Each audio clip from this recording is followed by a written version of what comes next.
pedidos em seu nome e em nome de Jesus. Que possa, Pai querido, as luzes do Teu amor clarear os nossos sentimentos nesta noite, nos fazendo ver horizontes ainda fechados e tampados pelo nosso egoísmo, pelas nossas ilusões. Que a nossa atividade desta noite possa nos conduzir a patamares de reflexão que possibilitem a nós uma vida melhor, mais ajustada às Suas leis. E rogamos, Pai querido, que o Senhor envolva o nosso irmão, o Marlon Reigdal, em vibrações de muita paz, de muito amor, que ele possa ser envolvido pelo Seu anjo da guarda, pela espiritualidade que sempre o acompanha, e que, inspirado, como sempre está, possa nos trazer palavras de esclarecimento, nos relembrar textos do Seu Evangelho, dignificando assim a nossa vida. Que possamos, Senhor Deus, conduzidos pelas palavras do Marco, edificar um pouco mais as paredes do amor que ainda temos que fazer nos nossos sentimentos. Pai querido, muito agradecidos, desde já nós estamos, e que vibrem, Senhor, sobre todos nós, os poderes do Teu amor. Que assim seja. Amanhã, lembrando que amanhã às 8 horas o Marco estará aqui conduzindo uma oficina com o tema Atendimento Fraterno. Aqueles que fizeram inscrição, a gente agradece amanhã às 8 horas da manhã, tá bem?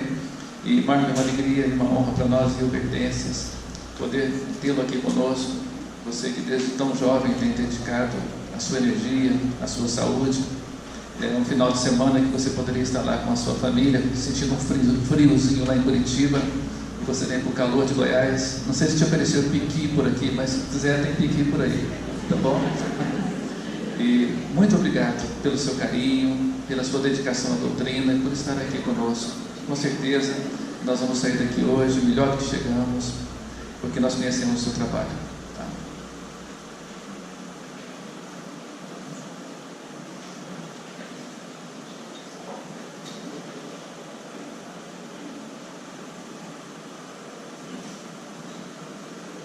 Boa noite a todos. Marlon Reigdal, ele é psicólogo, professor e escritor, formado pela Universidade Federal do Paraná e pós-graduado em Psicologia Analítica pela PUC do Paraná. Analista junguiano, realiza atendimentos individuais a adultos e supervisão clínica também. Professor de pós-graduação em saúde mental na Universidade Positivo e metodologia de pesquisa aplicada à psicologia na Unipar. Iniciou a tarefa de palestrante aos 13 anos, divulgando a doutrina espírita. Membro do Núcleo de Estudos Psicológicos Joana de Ângeles, juntamente com Divaldo Franco, é coautor dos livros Refletindo a Alma, a Psicologia Espírita de Joana de Ângeles, do 2011, e Espelhos da Alma, uma jornada terapêutica, 2014, ambos estarão à disposição de quem tiver interesse em adquirir. É autor dos livros Cultivos das Emoções, que é o tema da noite, e Diálogo Fraterno, Ética e Técnica. Cultivo das Emoções, Diálogo Fraterno, que estão à disposição aqui. O lucro de suas obras é revertido para a Sociedade Espírita Cláudio Reis, onde ele é coordenador de grupos de estudos e dirige trabalhos mediúnicos. Boa noite a todos, bom aproveitamento, obrigado pela sua presença. Mais um apóstolo que vem mostrar que veio aqui então em Goiás. Seja bem-vindo.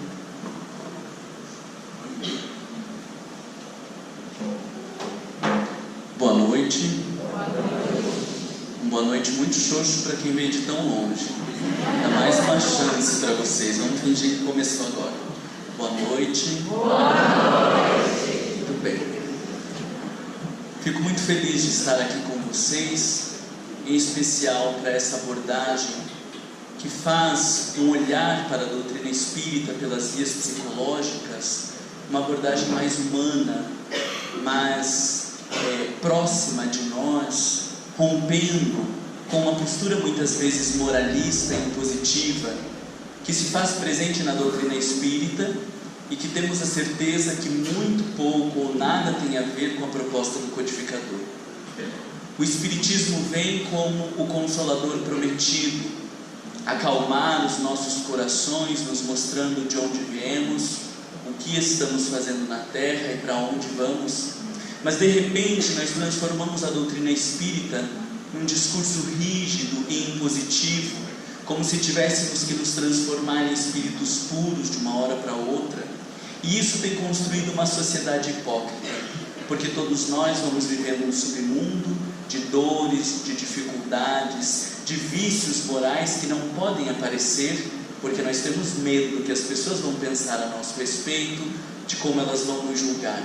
Se alguém chega triste ao centro espírita, a nossa postura logo já é de questionar, no sentido de criticar, mas que tristeza é essa? Se anima, e a pessoa até se anima, coloca um sorriso no rosto, entra para o centro espírita, mas obviamente que aquilo não mudou a sua postura interna, e ela se afasta do centro, talvez adentre um processo depressivo, e vai retornar depois de 2, 4 meses, 1 ano, quando retorna, porque alguns de nós nem retornamos, nos sentindo avaliados ou cobrados dentro do centro espírita. Quando nós falamos da raiva, pior ainda, porque espírita não tem raiva, concordam comigo?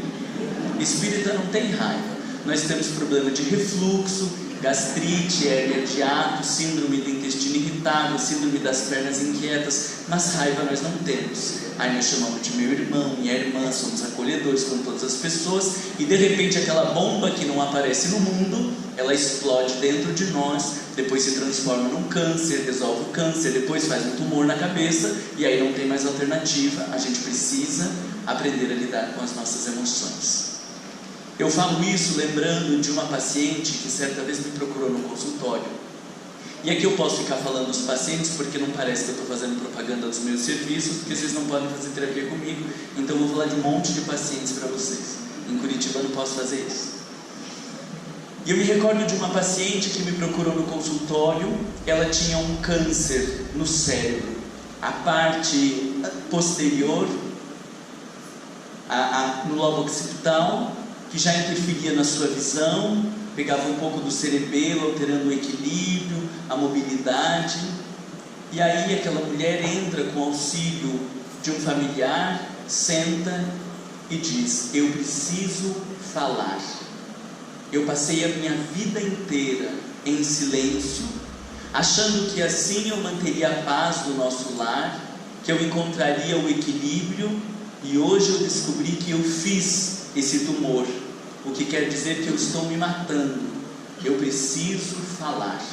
Ela queria falar das suas raivas, ela queria falar de todas as coisas que ela foi engolindo e que não conseguiu administrar de maneira saudável, porque também não quer dizer que a gente vai pôr todas as raivas para fora, porque daí a gente morre do coração ou faz um AVC. Toda vez que nós vivemos um episódio de raiva, e apenas pelo simples fato de relembrar esse episódio de raiva, a fisiologia já mostra que há alteração no nosso batimento cardíaco, quanto mais viver estes episódios constantemente.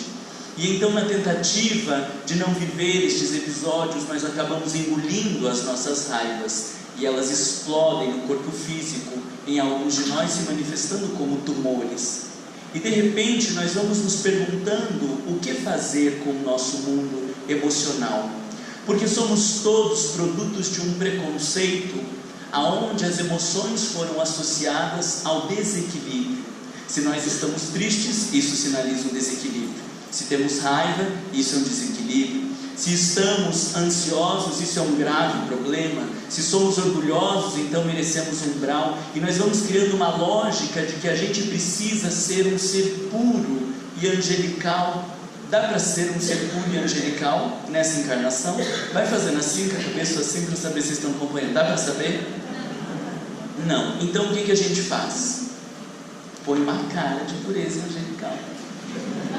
Então fala manso, põe a cabeça um pouco para o lado, assim, de meu irmão, minha irmã, pisa no meu pé, eu digo, meu irmão, meu pé está embaixo do seu, se você tiver a gentileza de tirar seu pé, Deus que te abençoe. E aí a gente acha que fazendo deste jeito, a gente se torna angelical, porque viemos deste preconceito de que não podemos viver as nossas emoções, e de fato, as nossas emoções estão voltadas são as causas de muitos problemas da nossa sociedade. A guerra, a violência é sem dúvida nenhuma o descompasso da raiva que permeia as nossas vidas. Os quadros de ansiedade, os problemas obsessivos compulsivos, os transtornos de pânicos e as fobias são a descompensação do medo que nós não soubemos bem administrar. E a tristeza gera inúmeros quadros de depressão e de suicídio que tem assolado a nossa sociedade. Então, por conta de perceber os desequilíbrios destas emoções gerando prejuízos, nós fomos associando a ideia de que deveríamos nos livrar destas emoções, o que não é possível, porque se nosso corpo não retratar naquilo que a psicologia desenvolveu como psicossomática, mostrando que tudo aquilo que é vivido no campo mental se materializa no corpo físico, e o corpo tenta nos mostrar tudo aquilo que não for vivido de maneira saudável e adequada, vai gerar outros tipos de problemas, não aqueles mesmos, mas outros tipos de problemas. E então, nós ficamos a nos perguntar o que cabe fazer, porque se eu expresso a minha raiva, eu explodo nos outros e morro de infarto ou de um AVC, mas se eu não expresso e retenho, eu também corro o risco de ter ataques cardíacos, de ter graves problemas cardíacos, de desenvolver problemas digestivos e de morrer de câncer. Então parece que a gente fica se perguntando o que é melhor, morrer de AVC ou morrer de câncer, porque não tem alternativa. Mas nenhum dos dois, porque tanto a expressão plena da emoção de maneira desregulada, quanto a repressão, são caminhos extremos que não mostram como lidarmos com a nossa vida e com esse mundo emocional que faz parte de todos nós. Talvez alguns tenhamos mais raivas, outros mais medos, outros mais tristezas, mas estas emoções fazem parte da nossa vida. Deixa eu fazer até um teste aqui. Quem acha que predomina o medo? Levanta a mão para dar uma olhada. Quem acha que predomina a raiva? Levanta a mão para dar uma olhada. E quem acha que predomina a tristeza? O resto? Sabe que dia que é hoje? Aonde que nós estamos? Porque um monte de gente não levantou a mão. É só esses três: raiva, medo e tristeza. Ainda temos a alegria, mas daí se eu disser quem acha que predomina a alegria, e todos nós vamos levantar a mão, porque é bonito dizer que tem alegria, né? Agora veja que coisa interessante. Existe uma carta que há quem questione a autenticidade, se de fato foi de Públio Lentulus, quando fez uma descrição de Jesus ao senador romano, e ele dizia assim a respeito de Jesus: nunca lhe viram sorrir, porém muitas vezes lhe viram chorar. Então é interessante, porque embora a gente tenha um preconceito tão grande em relação às tristezas e uma hipervalorização da alegria, Jesus, que é nosso referencial, modelo e guia seguros da humanidade, não via sorrindo por aí, muito mais chorando.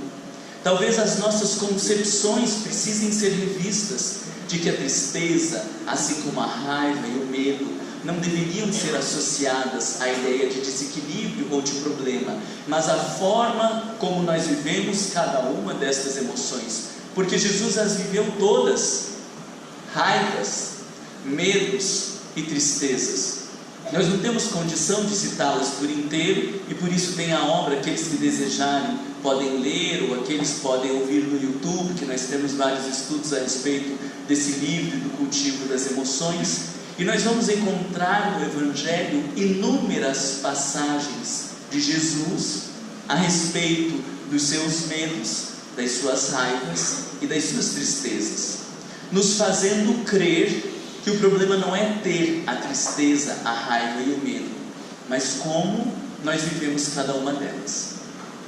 E nessa noite em especial, eu decidi de fazer o recorte de uma emoção, para que a gente possa discutir com um pouco mais de profundidade.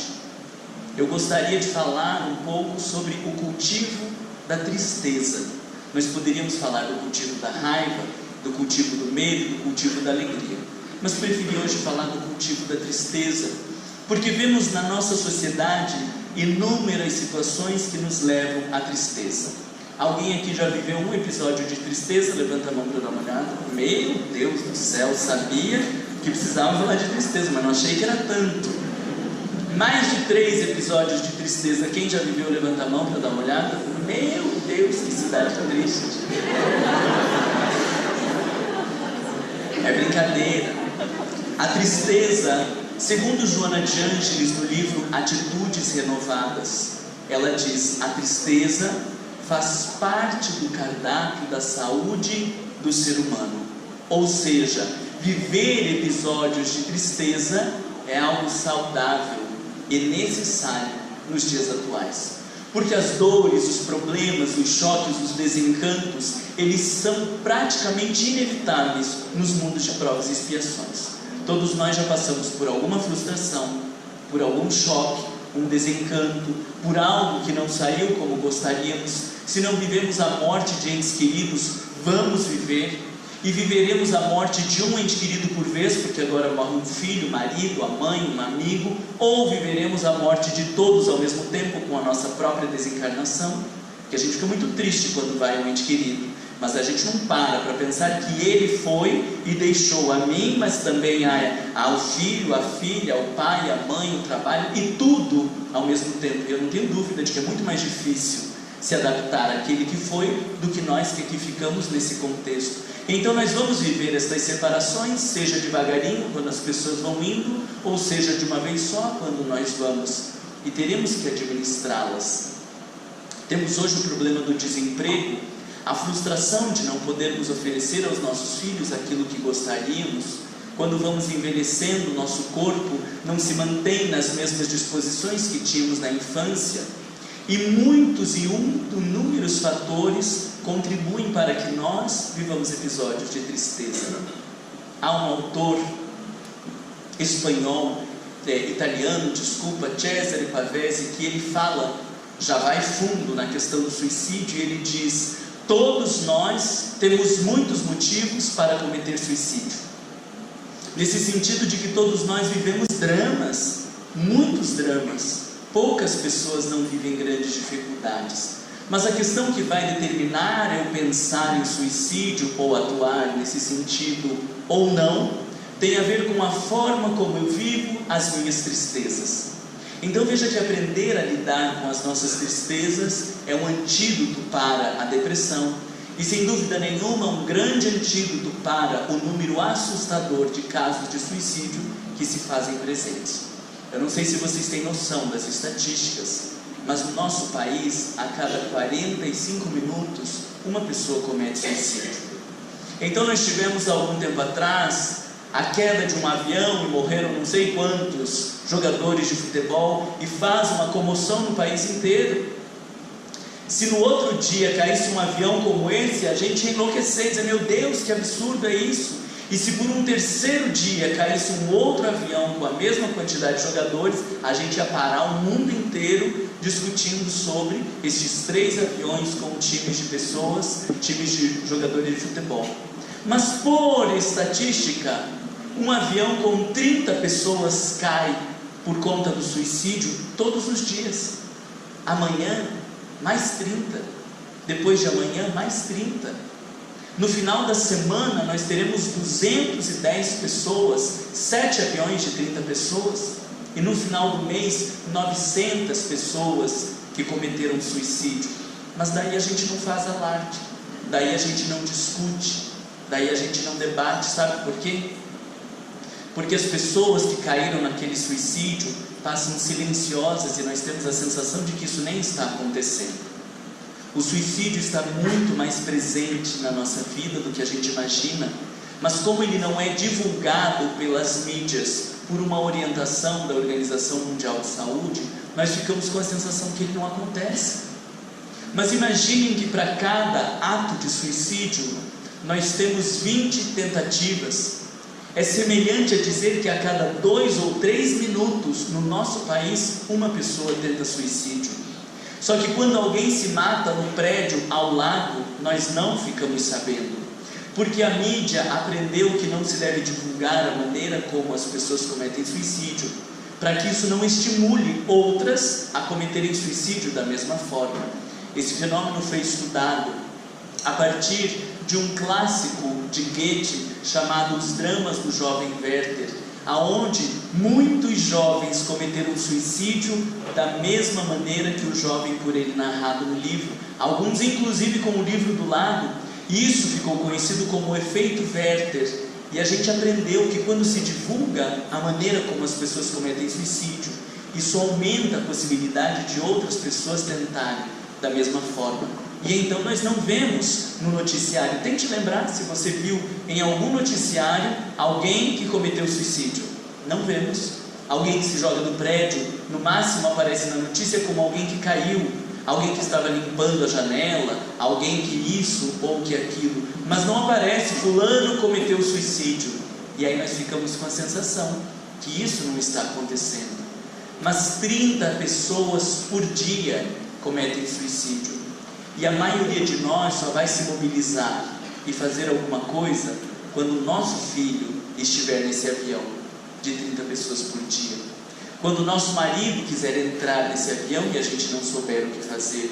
Quando os nossos amigos pensarem em suicídio, nós não soubermos o que fazer. Aí a gente vai desejar que o Centro Espírita se mobilize. A gente vai querer fazer campanhas de prevenção. Vamos querer mobilizar meio mundo para que o suicídio não venha bater a nossa porta. Mas talvez aí nessa situação já seja um pouco mais tarde, ou com chances de ser menos eficaz do que se tivéssemos atendido a situação na sua nascente. E então, como eu dizia, a problemática do suicídio tem direta relação com os dramas da depressão. Alguém aqui já teve ou conheceu alguém que esteve em depressão? Grande maioria. A grande maioria já teve ou conheceu alguém próximo que teve depressão. Isso está presente na nossa sociedade. E não temos dúvida de que isso tenha relação com a forma como vivemos as nossas tristezas. Porque a depressão não acontece de uma hora para outra.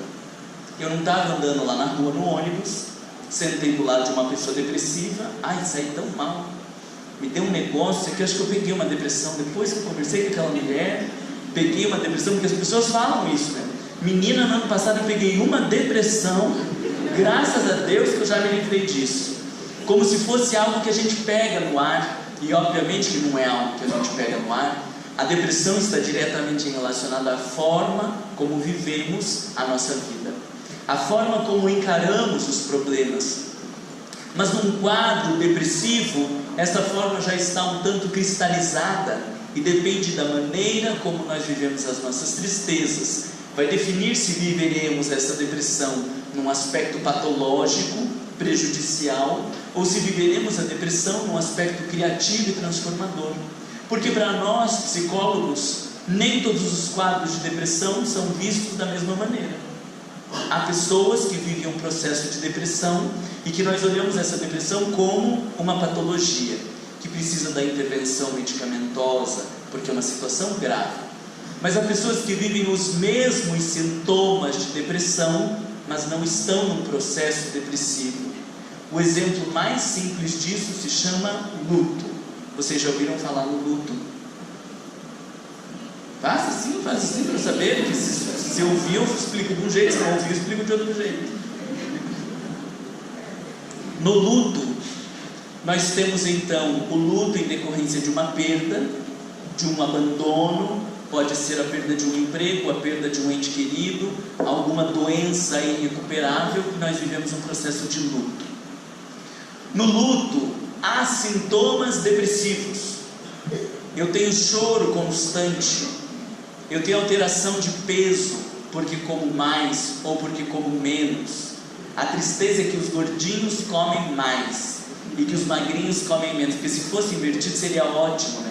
Agora, já está gordinho, aí deprime e come mais, aí fica mais depressivo, né? Se o gordinho em depressão parasse de comer, ficava magro, pelo menos dava uma ajuda, e o magrinho comesse, dava uma engordadinha, mas não, só intensifica o nosso perfil de funcionamento atrapalhado, e o gordinho come mais, o magrinho come menos.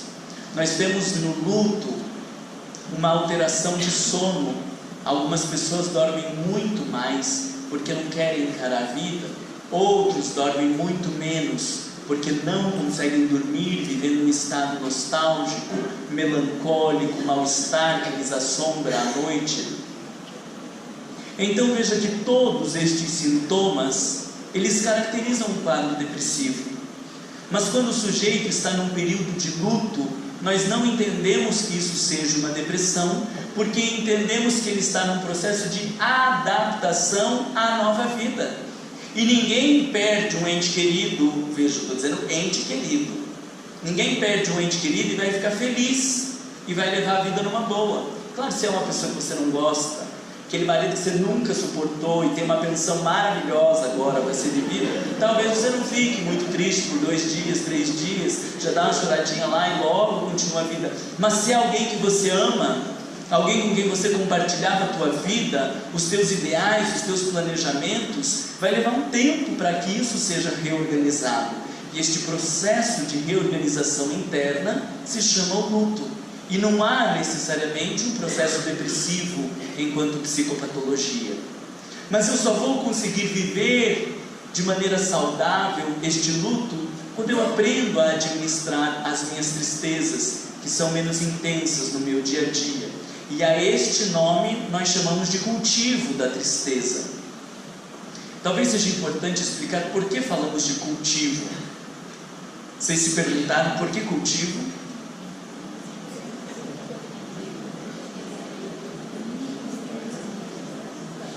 Vivo eu uma tristeza. Se disser para viver a tristeza, a gente se afunda. Chora, chora, chora, chora, chora, chora sem fim, nada presta, nada faz sentido e termina afundado nas próprias lágrimas. Se a gente disser que tem que educar a tristeza, parece que a gente não pode chorar, tem que andar na linha. Se for num velório, você é espírita, não pode derramar lágrima. Aonde que já se viu? A gente acredita em vida após a morte. Enxuga essas lágrimas, continua e vai orientando todo mundo e falando para a gente fazer oração.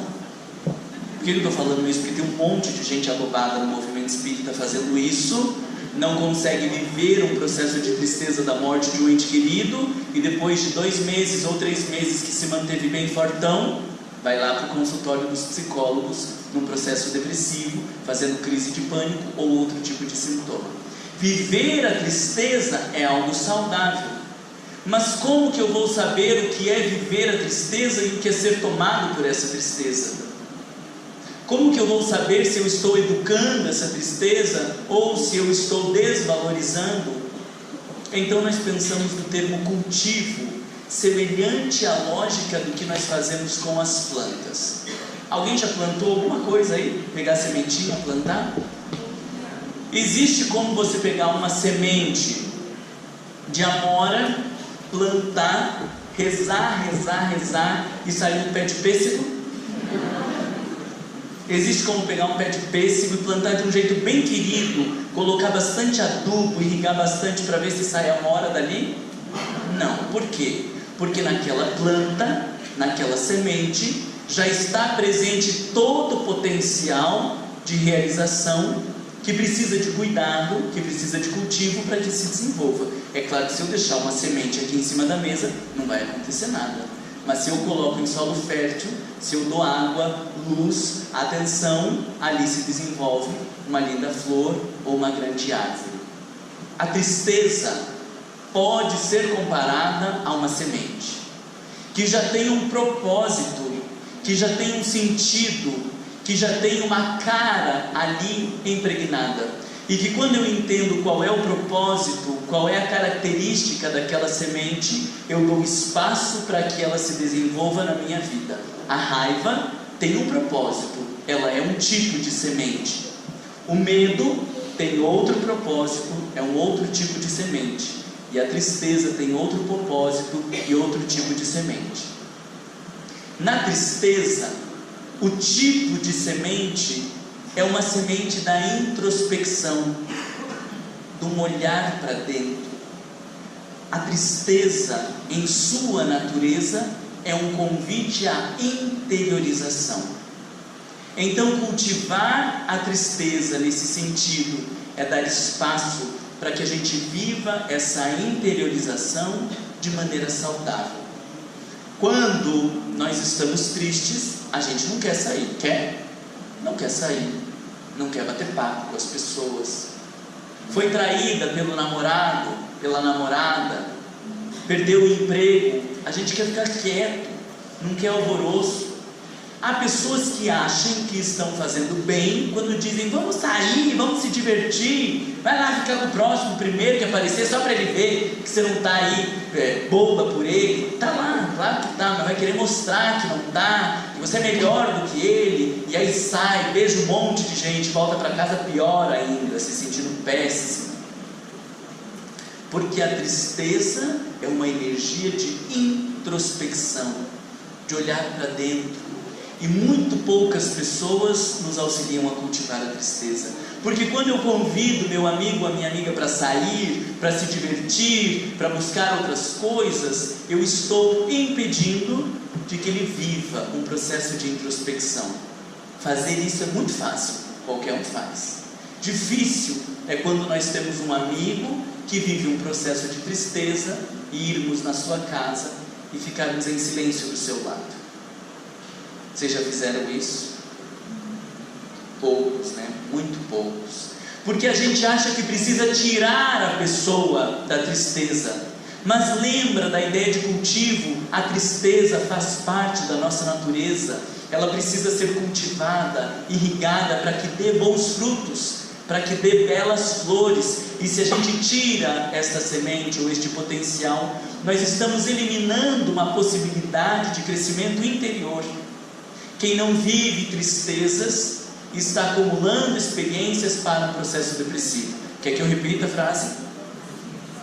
Quem não vive as suas tristezas está acumulando experiências para um processo depressivo. Não viveu na separação com o marido, não viveu na morte com o filho, não viveu quando foi mandado embora do emprego, não viveu quando não recebeu aquela promoção. Aí depois, com 60 anos de idade, morre o cachorrinho e a pessoa entra em depressão. Ele diz: meu Deus, mas só um cachorrinho? Por que deprimiu daquele jeito? Porque aquela tristeza não é só do cachorrinho, é de todas as inúmeras tristezas que aquela pessoa não se permitiu viver de maneira consciente, de maneira saudável, e que de repente vem como um tsunami psíquico e o sujeito não tem escolha. E aí eu vou dizer outra coisa triste, e isso também tem se repetido no movimento espírita. E quando é o período que vem o tsunami? Na terceira idade. Aí nós já estamos mais velhos, com muitas dores, com muitas angústias, com muitos sofrimentos, e temos visto um número grande de senhores ou de senhoras espíritas que viveram a vida se dedicando à doutrina, trabalhando no centro espírita, e de repente deprimem. Alguns deles querem se recusar a tomar remédio. Eu não aceito, Marlon, que eu tenho que tomar remédio. Como que pode? Eu acredito em Jesus Cristo, eu sempre fiz oração, eu sempre lidei com a minha vida de uma maneira tão positiva. Como que eu posso agora deprimir? Vocês já ouviram esse tipo de fala? É muito comum. Muito comum.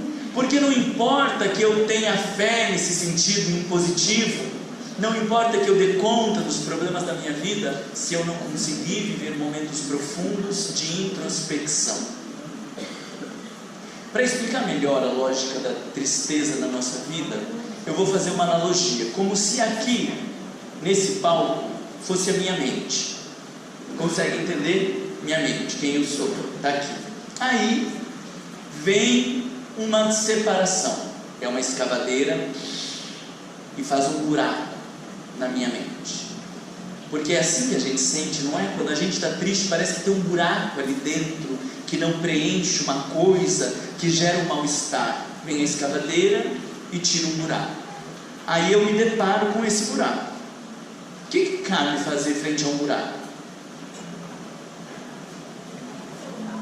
É por isso que vocês vão deprimir. Se vocês ficarem com essa cara aí de não saber o que fazer, vai deprimir. Tô eu com um buraco existencial. O que a gente faz? Vai preencher. Essa é a lógica, não é? Mas eu pergunto para vocês: arrumar 50 quilos de terra para preencher esse buraco, ou vocês têm a van aqui? Essa van é uma desgraça na nossa vida.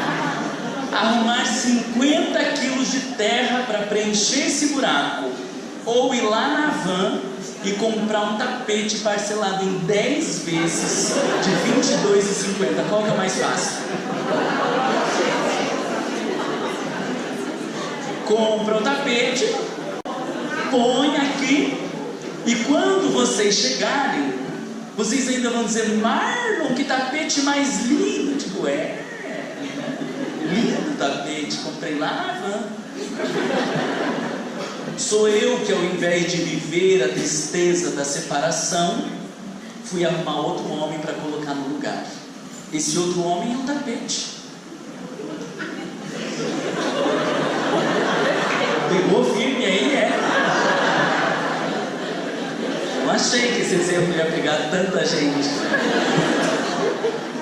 A gente não consegue ficar nem um mês separado. Hoje em dia, quando as pessoas dizem: quanto tempo você está sozinho? 2 anos e meio. Nossa, até se assusta, porque 2 anos e meio você está sozinho, tem algum problema, né? Porque a gente rápido já arruma alguém para preencher aquele buraco.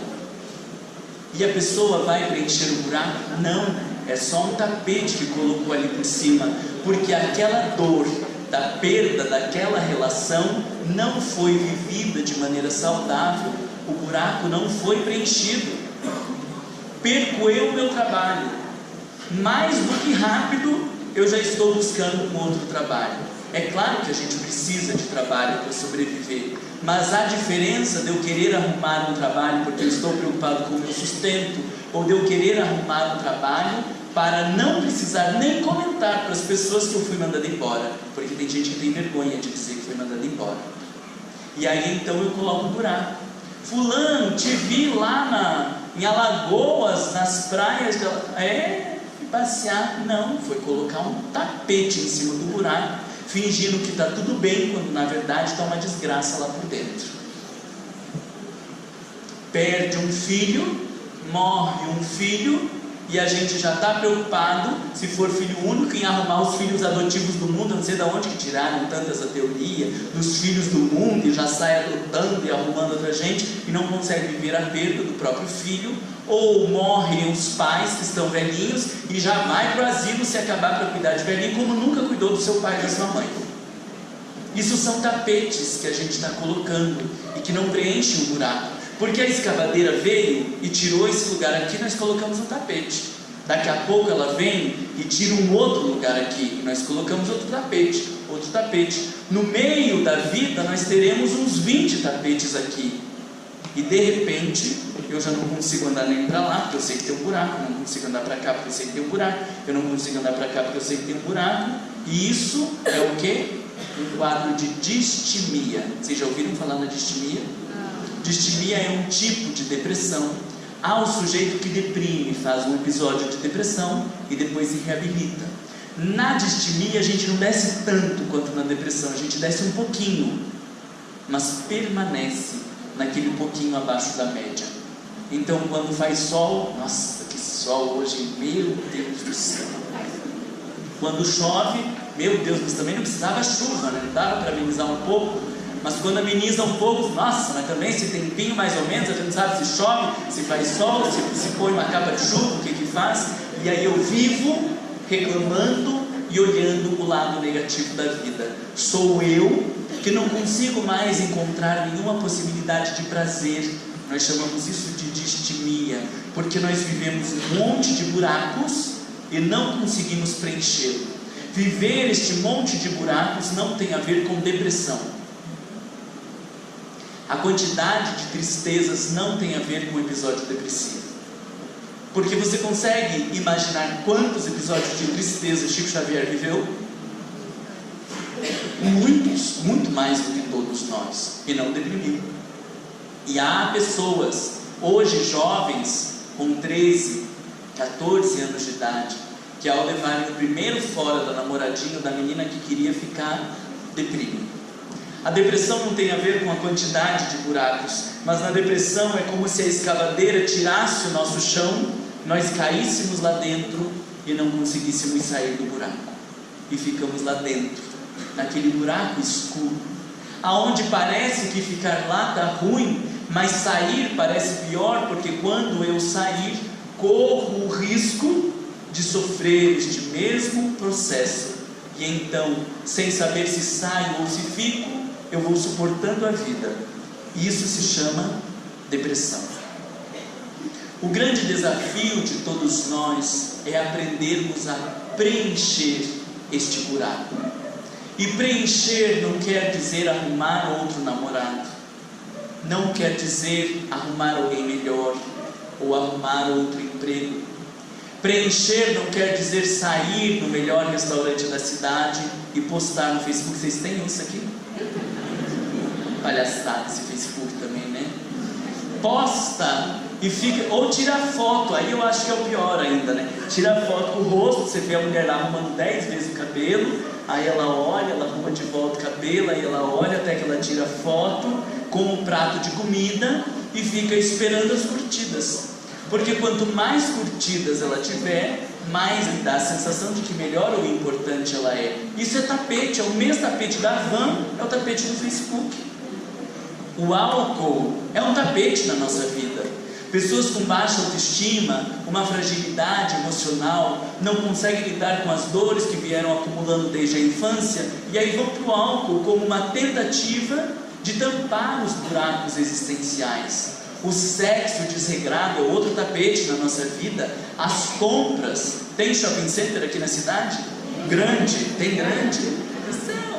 É coisa feita tudo pelo inimigo. A van, shopping center, Facebook, é tudo o inimigo que fez. Porque se você está triste, você vai no shopping center.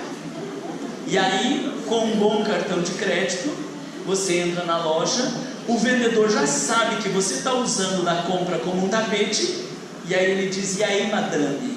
Pronto, você que estava se sentindo uma coitada, uma acabada, rejeitada pelo teu marido, chega na loja, um menino bonitão te diz: e aí, madame? Você compra 3 sapatos.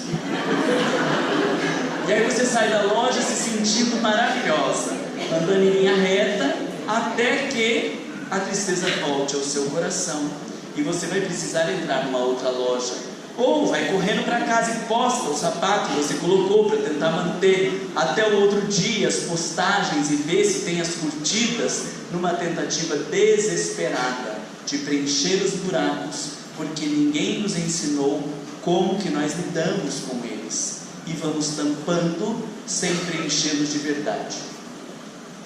Daniel Goleman, no livro Inteligência Emocional, Daniel Goleman não é um autor espírita, ele escreve, é um psicólogo norte-americano, e é um dos primeiros autores que traz o tema das emoções para o nosso cotidiano.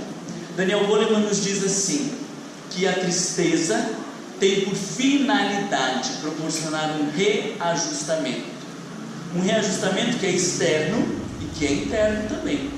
Morre o meu marido ou a minha esposa, tem matado muitos homens, vamos matar as mulheres. Morre a minha esposa, como que vai continuar a vida depois da morte da esposa? Tudo igual? Fingindo que nada houve? Não, a gente precisa, a partir dali, viver um reajustamento externo. Ela pegava as crianças no colégio e eu levava. Agora quem que vai pegar as crianças? Ela cuidava da casa, não tinha a menor noção do que era que a diarista fazia, o que tinha que fazer. Ela cuidava das compras, ou ela colocava a maior parte do dinheiro. Precisa acontecer um reajustamento externo, administrativo, de como será a vida a partir de agora. Dá trabalho fazer isso? Dá. Menos trabalho entrar no aplicativo e tentar arrumar uma esposa ou um marido que substitua aquele, não é? Não é, porque isso não vai dar certo, eu já te falei. E depois que passar um ano e não der certo essa relação que você que você começou logo depois de um mês que você terminou outra relação, você vai dizer: desgraçado, aquele Marlon já tinha falado que não ia dar certo, né? Mas porque isso é a lógica, não precisa muito, é a lógica. Qualquer livro que você lê aí dos basiquinhos de psicologia, você vai entender isso. Então eu preciso fazer um reajustamento externo mas também preciso fazer um reajustamento interno, porque a minha energia eu investia naquela pessoa. Ela era a pessoa mais importante da minha vida. O meu olhar estava para ela, o meu desejo estava para ela, eu me satisfazia ao estar do lado dela. Eu preciso viver uma reorganização interna. Como que vai ser agora viver e encontrar a felicidade se eu depositava a minha felicidade naquela pessoa? Se eu acreditava que ela é quem me faria feliz, agora eu vou ter que descobrir um meio de ser feliz sem aquela pessoa. Não dá muito trabalho? Não é mais fácil ir arrumar um tapete e colocar ali? Ai, Marcos, já me dá uma canseira só de você falar, quanto mais de pensar em fazer isso. Mas cada insight que eu tenho, num sentido de olhar para dentro, cada aprendizagem que eu tiro daquela experiência, cada crescimento que eu tenho a partir das minhas reflexões, é 2 quilos de terra para preencher aquele buraco. Então, quando eu penso, vou dar um exemplo para vocês para tentar ser mais claro. Eu vivo aquele relacionamento e tomo consciência que eu depositava naquela pessoa a expectativa de ser feliz. E aí eu descubro que não é ela e ninguém que vai me fazer feliz, porque eu vou ter que aprender a ser feliz por mim mesmo. Isso é um pacote de 10 quilos de terra para preencher o buraco. Porque no dia que eu descubro que Deus nos proporciona viver com pessoas, mas que nenhuma delas poderá nos fazer feliz, e que todas as relações são impermanentes, porque agora estamos, mas dali a pouco já não estamos, e que nós vamos aprender com a experiência de cada uma delas, mas não são elas quem resolverão a nossa vida. Isso é um espaço enorme de terra que nós construímos para preencher o nosso buraco.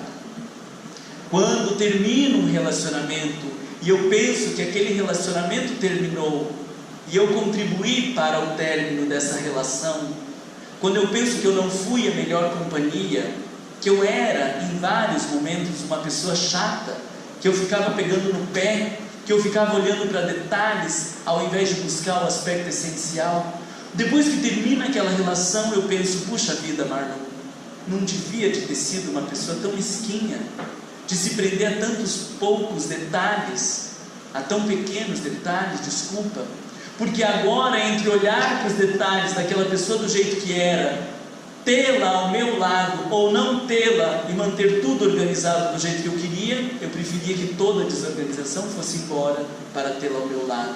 E aí eu vou descobrindo a diferença entre o aspecto transitório e o essencial. E quando eu descubro que eu valorizava mais o transitório do que o essencial, é mais um tanto de terra que eu uso para preencher o meu buraco. Quando eu descubro que eu era intransigente, quando eu descubro que era impositivo, quando eu descubro que era omisso, muitas vezes depois que termina uma relação é que a gente vai descobrir que precisava falar que ama, falar que aquela pessoa é importante, agradecer. Quantas vezes vocês agradeceram alguém no seu relacionamento? Não precisa falar para não expor o coleguinha do lado, mas a maioria das vezes nós não agradecemos. Nós convivemos com aquela pessoa dia após dia, temos uma boa relação de parceria, mas somos incapazes de olhar no olho da pessoa e dizer: eu queria te agradecer por você estar na minha vida, porque eu tenho certeza que você tem sido uma flor em embelezar o meu jardim, e se não fosse você, a minha vida não seria igual. Agradecer os filhos, porque podiam ter se recusado a reencarnar com a gente, embora precise, mas podia ter arrumado outro lugar. E depois que nós temos a experiência de ter um filho, nós nunca mais somos os mesmos. A gente descobre que é capaz de dar a própria comida ou a roupa do corpo para um filho, sem que ele peça. E então, depois de ter um filho, a gente precisa agradecer: obrigado meu filho, obrigado minha filha, porque minha vida nunca seria essa que eu tenho se você não tivesse feito parte da minha vida, e você dá um outro sentido. E não é uma vez só, porque no ano que vem a gente tem outras coisas para agradecer, e no outro ano outras coisas e muito mais coisas. E talvez todos os dias, quando acorda, a gente deveria agradecer, porque somente quando aquela pessoa não estiver do nosso lado, é que a maioria de nós vai valorizar e dizer: porque eu amava tanto aquelas cenas ridículas do caixão, desculpa a minha postura agressiva, mas aquelas cenas ridículas da pessoa se jogando no caixão, dizendo: eu amava tanto, se eu soubesse que ia morrer. Mas a gente sabe que vai morrer. Alguém hoje tem aqui uma declaração que vai poder retornar no dia de amanhã a ver seus familiares? Alguém tem certificado de que vai conseguir voltar para casa hoje? Pode ser que alguns de nós fiquemos no meio do caminho, num acidente de carro, num infarto, num assalto, e a gente fica esperando uma coisa que eu não sei o que é, para dizer para as pessoas o quanto a gente as ama, o quanto elas são importantes na nossa vida, o quanto nós aprendemos com elas. E se eu não viver em intensidade estes momentos, quando a dor vier, nós seremos os mais próximos candidatos à depressão. Não porque a depressão chegou de uma hora para outra, mas porque eu não aprendi a viver a minha vida de maneira saudável. A tristeza é um convite para parar tudo, olharmos para dentro e aprendermos algo. E nesse sentido nós vivemos a tristeza de modo saudável. Joana de Ângeles, naquele mesmo livro, Atitudes Renovadas, ela nos diz que a tristeza, quando vivida sem lamentação, sem queixa ou sem ressentimento, ela é psicoterapêutica. Porque eu posso viver a perda de um ente querido. Tá bom, esse exemplo vocês querem um outro? Tá bom? Eu posso viver a perda de um ente querido e ficar me lamentando, porque Deus não podia ter feito isso comigo, porque eu era tão jovem, porque era o amor da minha vida, porque eu nunca tinha vivido um amor, e aí eu estou numa postura de ressentimento ou de lamentação, que sem dúvida alguma vai me levar aos quadros depressivos. Esta tristeza ressentida de lamentações, ela não é terapêutica, diga-se de passagem, ela é tóxica, e quanto mais ela for alimentada, mais nos levará ao fundo do poço. O processo de preencher o buraco tem a ver com aprender com as experiências, mas nós só vamos conseguir aprender com as experiências quando nos abrimos para este propósito. Então, retoma o exemplo de Jesus. Quando Jesus viveu suas tristezas, ele se recolhia e orava. Ele era um espírito puro, podia, dentro da sua hierarquia, bater boca com Deus. Pô, o que é isso? Por que isso? Eu vim aqui, eu sou missionário. Que história é essa de fazer isso comigo? Fez isso? Tem alguma passagem no Evangelho que vocês leram Jesus batendo boca com Deus e dizendo: que palhaçada é essa? No momento que ele está na cruz e que diz: Senhor, Senhor, por que me abandonaste? Haroldo Dutra já nos explicou que isso era o recitar de um salmo que ele começou a recitar desde o momento da crucificação e que passou recitando o salmo até o final. E lá neste salmo tem uma parte que diz: Senhor, Senhor, por que me abandonaste? Mas ele não estava reclamando porque Deus tinha abandonado, senão não podia ser espírito puro. Se a gente sabe que Deus não abandona, como mais Jesus então ia achar que Deus abandona? É uma incongruência. Mas veja que interessante, porque quando Jesus se entristecia, ele se recolhia, silenciava e orava.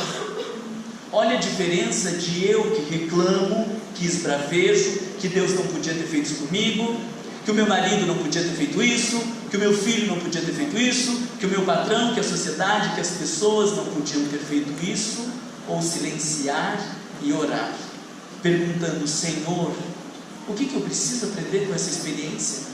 Porque se nós acreditamos que Deus nos ama, que Ele é por nós, que o objetivo da reencarnação é a evolução moral, então todas as experiências que a vida nos oferecer, todas as experiências que a vida nos oferecer, terão por finalidade o nosso desenvolvimento moral.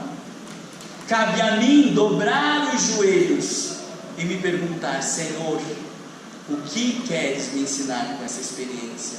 Saio do alto de um pedestal de quem acha que pode determinar a vida para me colocar no lugar de aprendiz, perguntando o que Deus quer me ensinar, porque infelizmente nós valorizamos os nossos entes queridos quando eles não estão conosco, valorizamos o dinheiro a hora que perdemos, valorizamos a saúde a hora que não a temos.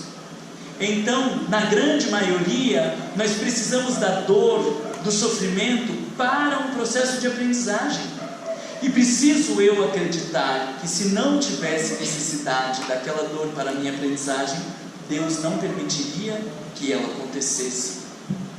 E aí novamente lembramos da experiência de Jesus, porque viveu tristeza maior do que a que qualquer um de nós aqui já viveu. O Evangelho de Mateus narra que quando ele se preparava para a crucificação, no monte do Getsemane, no monte das Oliveiras, então há um determinado momento em que ele diz aos apóstolos que ali se encontravam: minha alma está cercada pela tristeza até a morte. O Marlon dramático dizer que minha alma está cercada pela tristeza até a morte, você vai falar drama, né? Agora Jesus Cristo, como Espírito puro, dizer que a sua alma estava cercada pela tristeza até a morte, nós talvez estejamos falando de uma angústia que nenhum de nós consegue mensurar. Concorda comigo? E o que Jesus fez frente a esta angústia?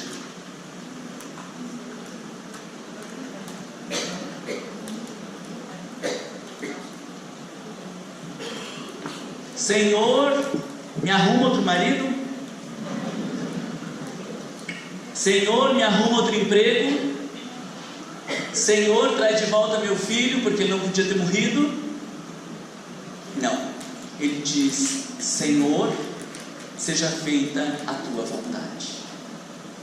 Olha que coisa linda, ter a certeza de que a vontade de Deus é o melhor para nós, que se estivermos fazendo a nossa parte, se nos esforçarmos, a vontade de Deus é o melhor para nós.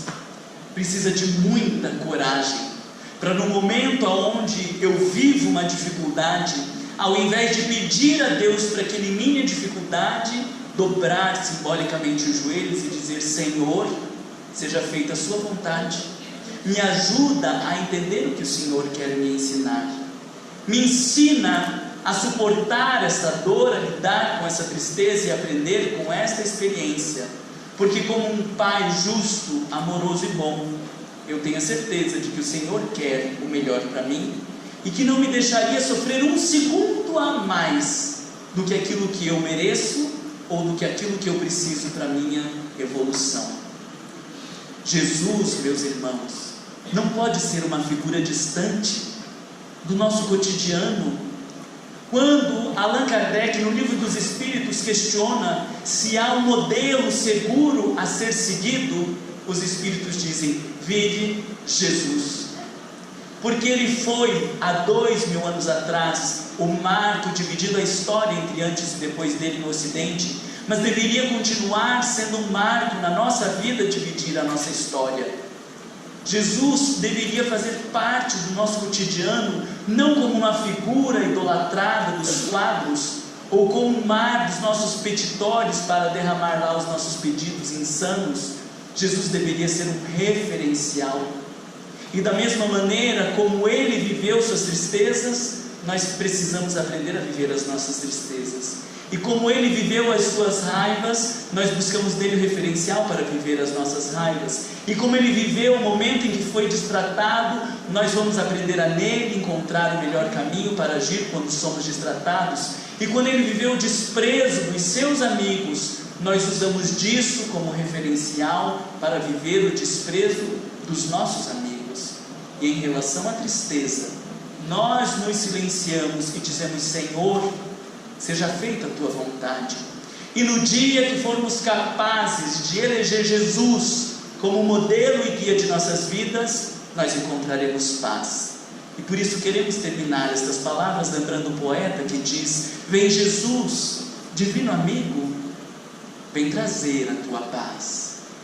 Só tu és o nosso abrigo, que venturas mil nos traz. Vem, ó meigo nazareno, este mundo consolar, vem com teu olhar sereno, toda a terra iluminar. Afasta do mundo a guerra, o chacal devorador que destrói tudo na terra, causando medo, o luto e a dor. Há gemidos de aflição, Já não há mais primaveras, criancinhas pedem pão e homens lutam como feras. Vem, Senhor, vem reflorir os caminhos. Vem, Senhor, vem acalmar corações, exterminar a dor e fazer calar os canhões. Vem, Senhor, com teu amor tão profundo, iluminar nossas consciências e fazer feliz o mundo. Todos nós, meus irmãos, que desejamos um mundo melhor, sem guerra, sem corrupção, sem os desencontros comuns da nossa sociedade, precisamos ter a coragem de eleger Jesus como modelo e guia, e assim encontraremos a paz. Pela atenção de vocês, pelo convite da casa, muito obrigado.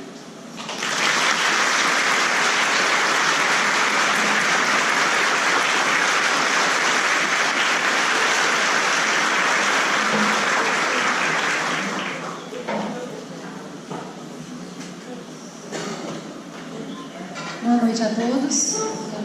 Eu vou explicar antes para vocês, antes da oração, como vai funcionar os autógrafos do Marlon. Lá na frente, certo? Tem um livro, Cultivo das Emoções, que foi sobre a palestra que ele abordou, e também o Diálogo Fraterno, que será tema de amanhã para aqueles que se inscreveram, que será das 8 às 12 horas. E antes de tudo, nós queríamos agradecer ao Marlon pelo dia de hoje, que você continue cultivando alegrias por onde você passar. Nosso agradecimento também ao Renner, que intermediou esse encontro de maneira plena, nos ajudando nessa organização. E agora eu queria agradecer a vocês, a cada um de vocês, que tanto a gente anunciou aqui, avisou, pediu para propagar essa divulgação. E assim, é só gratidão mesmo, porque vocês são excelentes como sempre. Porque tanto no domingo, quanto na segunda e os outros dias, a gente conta com vocês sempre e vocês sempre estão disponíveis. Por isso eu vou te mostrar, Marlon, que aqui a gente tem um coral belo, tá? Aí coloca uma cantora para fazer a oração, ainda não, senão a gente vai pedir para chamar uma música então, né? Então, vamos todo mundo, se a Mary puder desligar a luz para nós, para que a gente entre em oração. E eu vou pedir para vocês cantarem comigo, a melhor oração é o amor, para a gente mostrar para o Marlon que a gente tem muitas alegrias aqui também e que a gente vai passar um pouquinho dessa alegria para ele. Vamos lá? Vou puxar e vocês me acompanham. A melhor oração é o amor. A melhor oração é o amor. Tu precisas orar, mas tu deves lembrar que a melhor oração é o amor. Caridade é também oração, gentileza, auxílio e perdão são as preces sublimes do seu coração. Gentileza, auxílio e perdão. A melhor oração é o amor. A melhor oração é o amor. Senhor, a Ti agradecemos imensamente por essa oportunidade, com palavras belas, intuitivas, inspiradoras. A Ti, Senhor, agradecemos a vida. A Ti agradecemos nossas famílias. A Ti agradecemos por tudo e pela oportunidade dessa reencarnação maravilhosa, independente de qualquer problema, que tenhamos força, fé, sabedoria, sempre com o nosso Mestre Jesus, e que assim seja. Bom, gente, com muito cuidado, porque tem muita gente lá no fundo. Nós vamos devagarzinho. Quem quiser adquirir o livro, pode procurar a livraria e logo em seguida vir pegar o autógrafo com o Marlon, tá bom? Pessoal da mocidade, se puderem caminhar aqui para organizar o pessoal no fundo. Muito obrigada, gente. Bom fim de semana.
Dormiu bom, hein?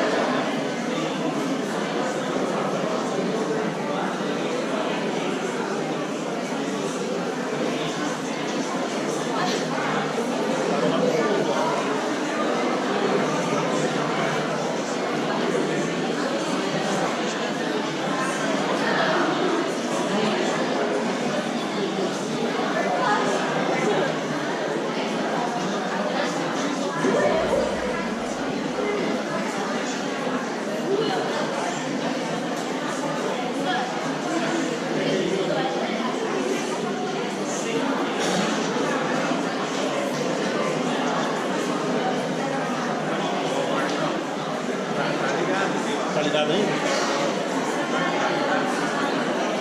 Quer desligar aqui?